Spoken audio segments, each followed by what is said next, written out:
My wife demanded a hall pass for her 30th birthday to strengthen our marriage. Then the truth came out when she immediately named my best friend. "It's Ethan," she said, and my entire world came crashing down in an instant. I'm John, 32, male, and my world fractured just after dinner on a Tuesday. It happened when my wife of 7 years, Chloe, asked for a hall pass for her 30th birthday. She wanted to experience being with someone else before, as she put it, committing to our marriage forever, claiming it would ultimately make our relationship stronger. After weeks of relentless pressure, when I hesitantly agreed, my soul buckling under the weight of her persistence, she immediately named my best friend Ethan. To understand the depth of that devastation, you have to understand the foundation. Our trio, me, Chloe, and Ethan, wasn't just a group of people, it was its own little universe. I had known Ethan since we were 10 years old, building forts in the woods behind his house and making promises about being each other's best man someday. He was the brother I never had, the constant in a life that had its share of variables. His family was my family and mine was his. When I met Chloe in college, a vibrant, free-spirited force of nature in a graphic design class, Ethan was the first person I introduced her to. "She's the one," I had told him over cheap pizza, my heart so full I felt it might burst. Ethan had clapped me on the back, his grin wide and genuine. "I can see it, man. She's got that spark you talk about. Just be ready for the ride. She's not exactly a quiet stream." He was right. Chloe lived in bright, bold colors. I, an architect, lived in blueprints and calculated certainties. I found her beautiful chaos intoxicating. She said my stability grounded her. We were the classic case of opposites attract, and for 7 years it worked. Our life was a home I had designed, both literally and figuratively, structured, safe, and filled with a love I thought was unshakable. Ethan was a permanent fixture in that home, over for dinner at least twice a week. The default person we called for everything from celebrating a promotion to helping move a new sofa. Looking back now through the cracked lens of betrayal, I can see the faint outlines of moments I had previously ignored, dismissing them as harmless quirks of our dynamic. There was the time about 3 years ago when we went on a hiking trip to the mountains.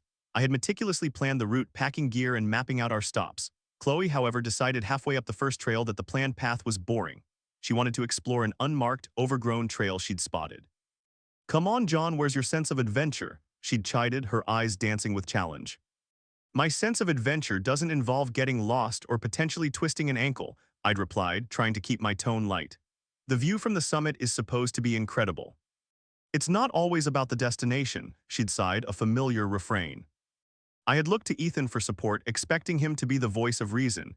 Instead, he just shrugged, a playful smile on his face. "She's got a point, Johnny. A little detour never hurt anyone. We've got all day." I felt a strange pang of isolation then, a feeling of being the stodgy old man holding back the fun. So I relented. We took the detour. We got mildly lost for an hour. Chloe's initial excitement waned into frustration, and it was Ethan who navigated us back to the main trail using the sun, a skill he'd learned in Boy Scouts. Later, by the campfire, Chloe leaned her head on Ethan's shoulder. "Thanks for having my back today," she'd said. I told myself it was nothing. They were just close friends, our close friends. Another memory that now haunts me is from my 30th birthday. Chloe had thrown me a surprise party. It was a wonderful gesture and I was genuinely touched. But as the night wore on, I noticed she and Ethan were in charge of the music, locked in an energetic, laughing debate over the playlist. They were putting on a performance, dancing with an easy, synchronized familiarity that I with my two left feet could never replicate. A few people even commented on it. "Wow, John, your wife and best friend have some serious chemistry," an old college buddy had remarked. I'd laughed it off, replying, "They're two peas in a pod." I believed it was a testament to how beautifully our lives had merged, that my best friend and my wife could be such great friends. I saw it as a strength, a sign of a healthy, integrated life. I never once saw it as a threat. Ethan was the person I called when I had doubts about my career.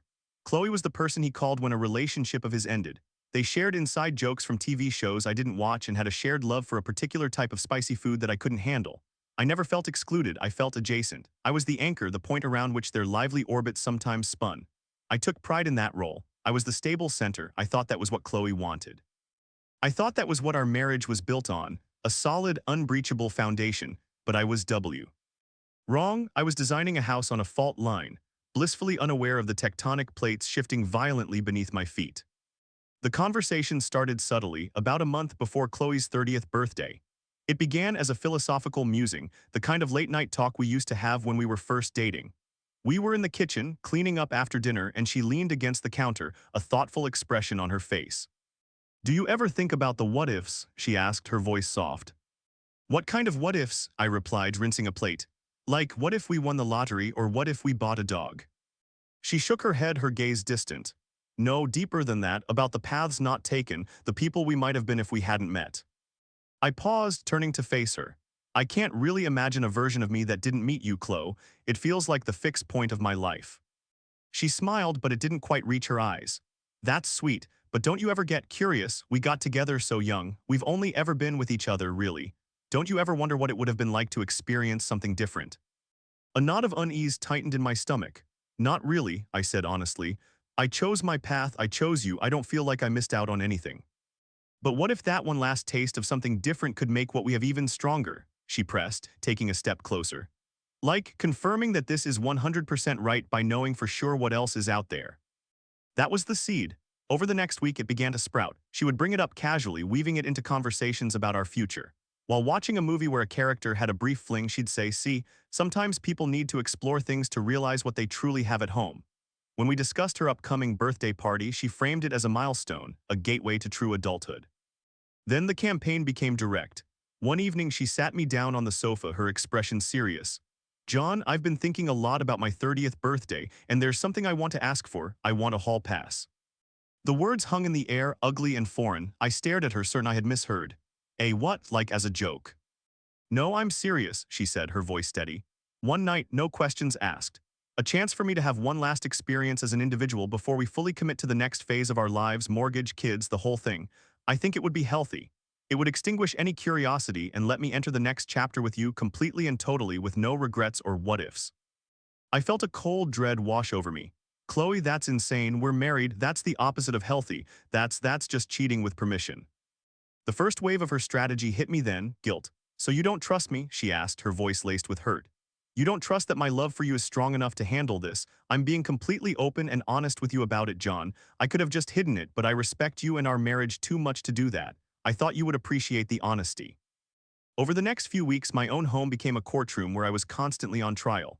Every refusal was twisted into an accusation against me. When I argued that it violated the very essence of our vows, she countered that I was being traditional and possessive. It's not about possession, John, it's about connection. This would be an act of ultimate trust that would connect us on a deeper level than ever before. When I told her it would destroy my sense of security, she accused me of being insecure. Is our foundation really that weak? She would ask, her eyes wide with feigned disappointment. I thought we were stronger than that. I thought you were stronger than that. The pressure was immense and multifaceted. She would be tender and loving one moment, convincing me this was for us. The next, she would be cold and distant, punishing me with silence for my lack of understanding. Ethan wasn't around as much during this period. Chloe said he was busy with a big project at work. In retrospect, I see they were giving themselves space, letting Chloe work on me without his presence complicating the narrative she was spinning. I started to feel like I was going crazy. Was I the one in the wrong? Was I just an old-fashioned, insecure husband, as she claimed? I loved her so much, and the fear of losing her was a physical ache in my chest. Her arguments, repeated day after day, began to erode my resolve. She presented a future where, if I said no, she would forever harbor a seed of resentment. A what if that would poison our marriage from the inside out. But if I said yes, she promised a future of renewed commitment, of a love that had been tested and proven absolute. The final push came the week before her birthday. She broke down in tears one night, telling me she felt trapped and misunderstood. I feel like I can't breathe, John, she sobbed, her body trembling. This is the one thing I feel I need to do for myself before I turn 30, and the person I love most in the world is telling me I'm wrong for feeling it.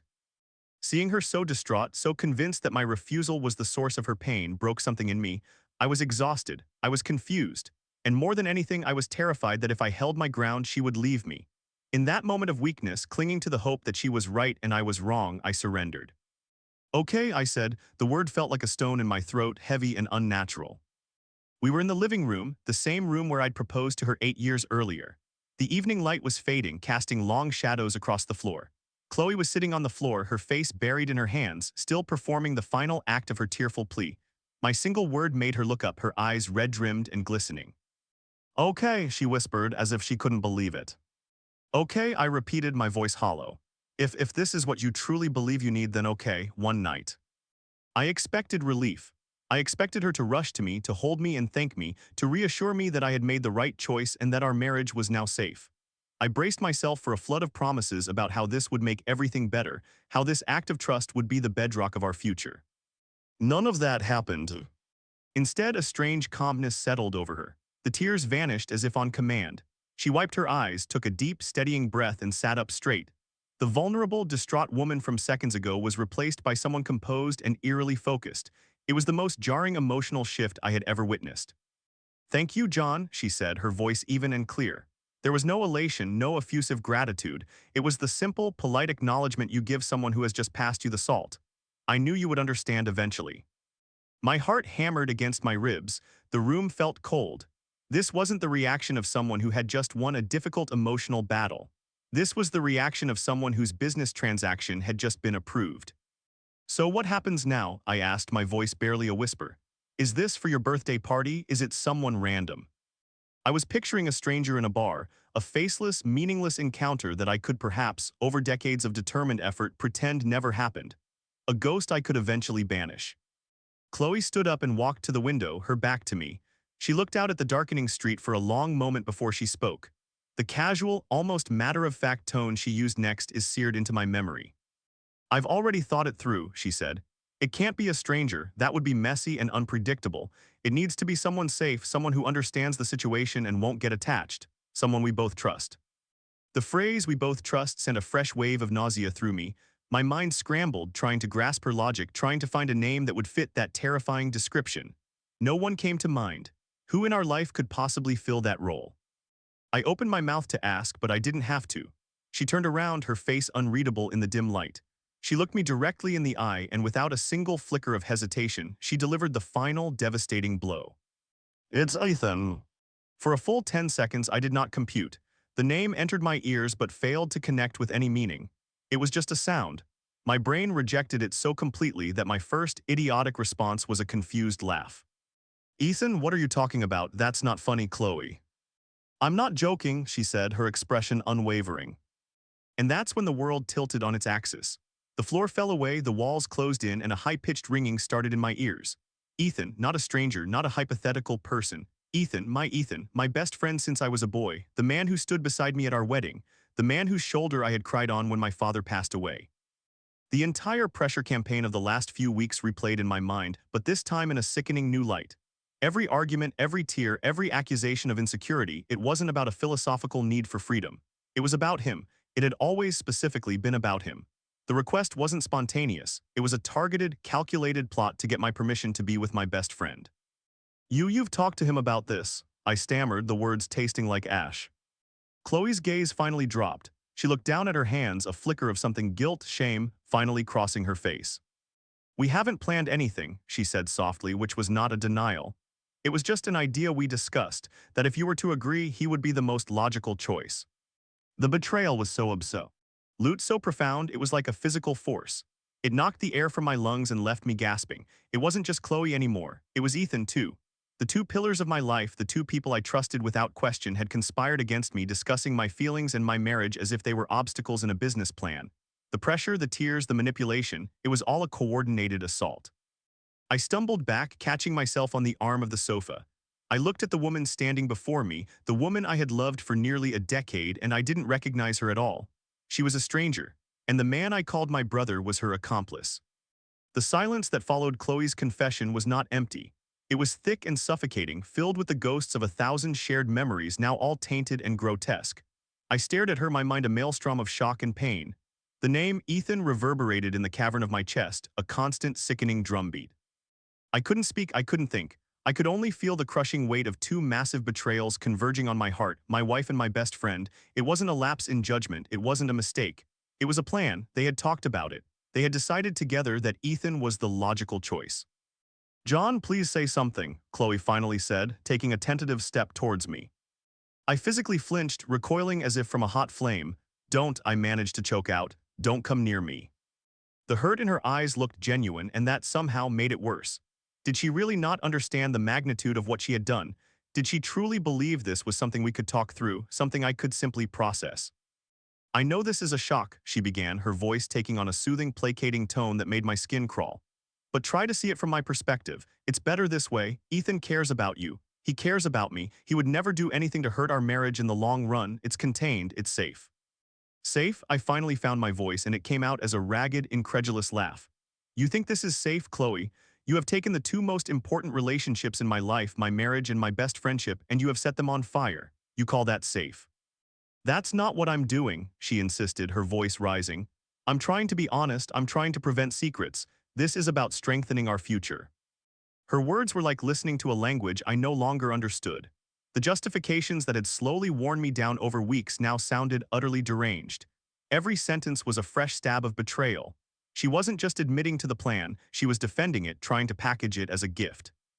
I couldn't be in that room anymore. I couldn't look at her face. I grabbed my keys from the hook by the door and walked out, ignoring her calls behind me.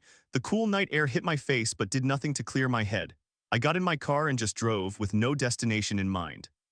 On the road, my mind raced, replaying every interaction, every shared laugh, every quiet moment between the three of us for the last 7 years.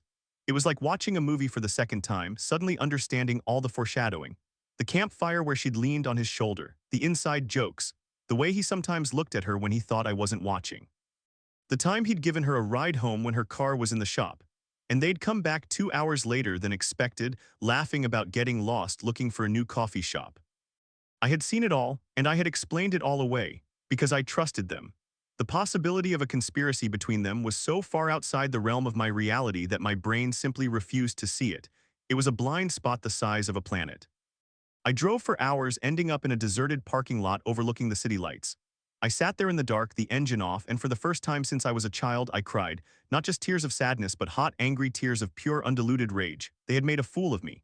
They had used my love and my trust as tools for their own selfish desires. They had stood in my home, eaten at my table, and plotted to betray me. After the anger came a profound, hollowing emptiness. Who was my wife? Who was my best friend? My entire adult life had been built around them. My sense of self was intertwined with my role as Chloe's husband and Ethan's best friend. Without those roles, who was I? The question terrified me.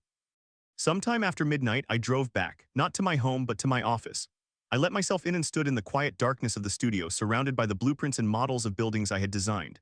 Structures built on logic, precision, and integrity. Everything in my professional life made sense. It had rules, it was predictable. My personal life, I now realized, was a house of cards and the foundation had just been ripped. Deal. I spent the night on the small sofa in my office, staring at the ceiling. I didn't sleep, I thought about Ethan's face. How could he look me in the eye? How could he come over for game nights, clap me on the back, and call me his brother, all while having discussed the idea of being with my wife? The premeditation was the cruelest part. This wasn't a momentary weakness, it was a campaign. As the sun began to rise, casting a gray light into the office, a cold clarity settled over me. The shock was beginning to recede, replaced by a grim, steely resolve. Chloe thought this was a negotiation. She thought this was something we could manage with rules and understanding. She was wrong, and my next stop had to be Ethan S. I needed to hear it from him. I needed to look him in the eye and see the truth for myself. I arrived at Ethan's apartment complex just before 7 a.m. I didn't call first. I knew if I did, he would have time to prepare, to coordinate his story with Chloe, to build his walls of justification. I needed to face him raw. My hand trembled slightly as I pressed the buzzer for his unit. My heart was a frantic drum against my ribs. After a few seconds, the speaker crackled to life. Yeah, his voice was thick with sleep.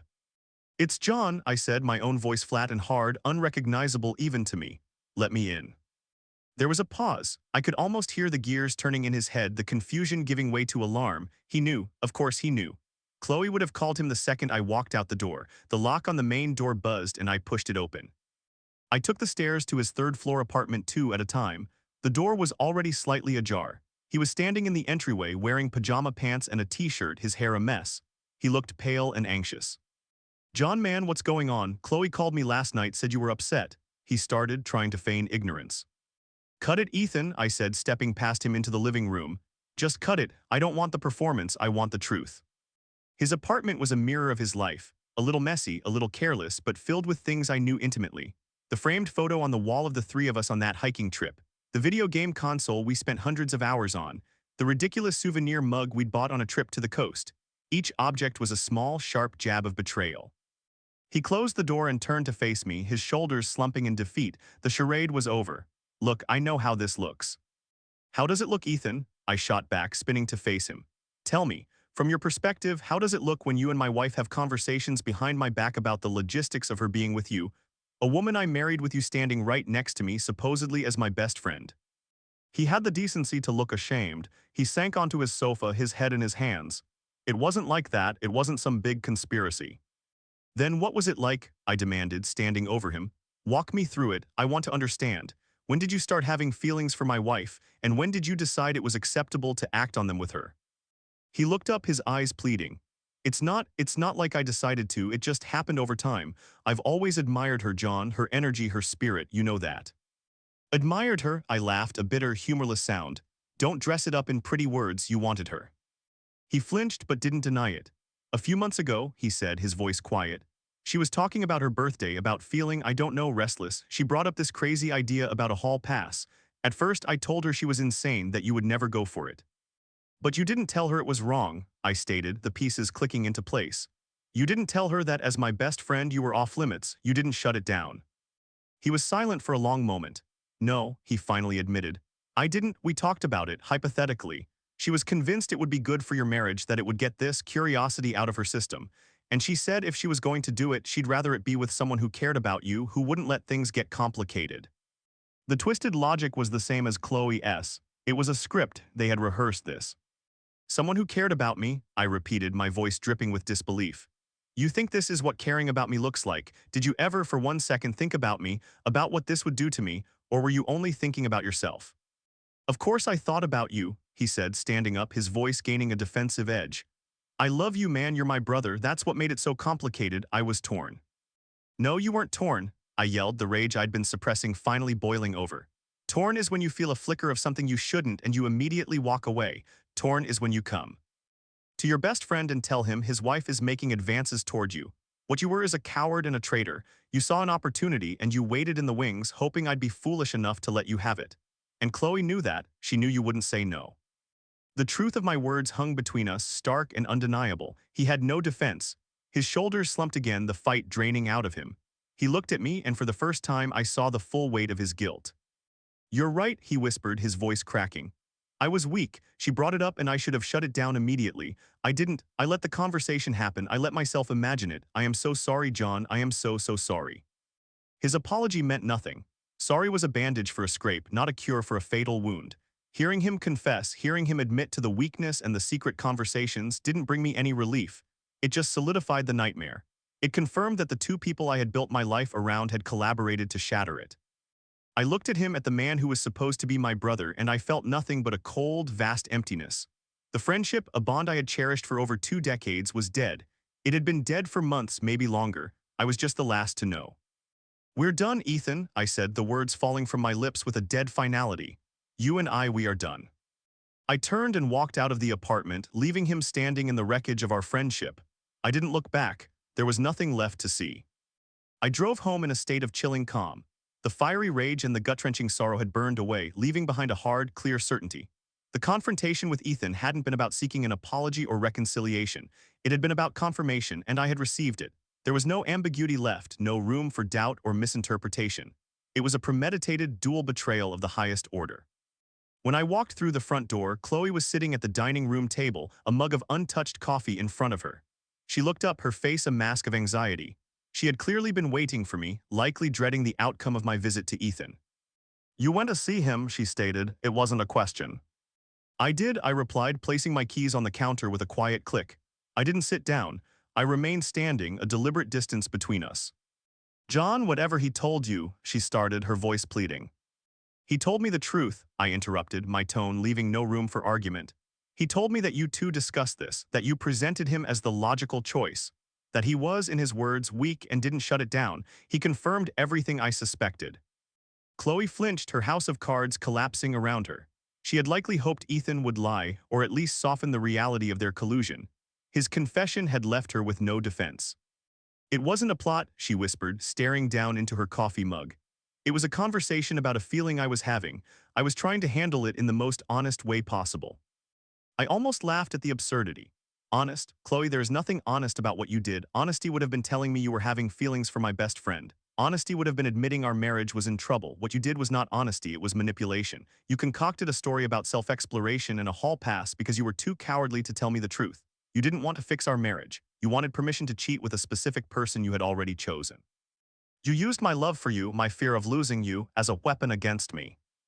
Every word I spoke felt like chiseling away at the last vestiges of the man I used to be, the trusting, accommodating husband. In his place stood someone I barely recognized, someone forged in the fires of the last 24 hours. Tears began to well in her eyes. These were not the calculated, performative tears of her pressure campaign. These were real tears of consequence. The reality of what she had lost was finally dawning on her. I never wanted to hurt you, she sobbed. I love you, I just got confused, scared of turning 30, scared of forever. I made a terrible mistake, John, we can fix this. We can go to counseling, we can do anything, please don't throw us away. I listened to her words, waiting to feel something, a pang of pity, a flicker of our old connection, a desire to believe her. But there was nothing. The part of my heart that belonged to her was now just a hollowed-out crater filled with the ash of her lies. A mistake is spilling coffee on the carpet, Chloe, I said, my voice eerily calm. A mistake is taking a wrong turn on the highway. Coordinating with my best friend to get my blessing to be with him is not a mistake. It's a choice. It's a series of deliberate choices that you both made over and over again for months. You chose to lie, you chose to manipulate, you chose to betray me, and he chose to go right along with it. I walked over to the bookshelf and took down a framed photo from our wedding day. The three of us stood together, me and Chloe in the middle, beaming with Ethan beside me, his arm around my shoulder, a wide grin on his face. I stared at the image, at the three smiling liars. One of them just didn't know he was being lied to yet. There is no us to throw away, I said, turning back to her.